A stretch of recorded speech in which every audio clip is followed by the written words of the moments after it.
పలికినా ఒక మాటే అన్నాడు, కానీ యేసుని గురించిన సత్యం అర్థమైంది.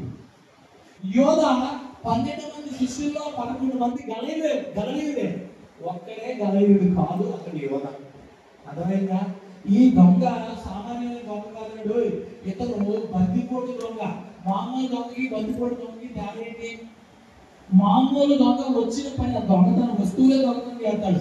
బందిపోటు దొంగలు ప్రాణము తీసి మరి దొంగతనం చేస్తారు. అర్థమవుతుందా? ఆ బందిపోటు దొంగ అలా ఇతను యేసుతో సహవాసము చేసిన పాపాన్ని విడిచిపెట్టలేదు, నరకానికి పోయాడు. అతడు యేసుతో సహవాసం చేసిన కొద్ది సమయమైన సత్యం అర్థం చేసుకున్నాడు, పరలోకంలో ఉన్నాడు. దేవుడికి స్తోత్రం. వీళ్ళిద్దరి ద్వారా మనం నేర్చుకోవాల్సిన పాఠం ఏంటంటే, యువర్ సీనియారిటీ నెవర్ మెజర్స్. రక్షణకి ఎప్పుడు ఆలస్యం కాదు.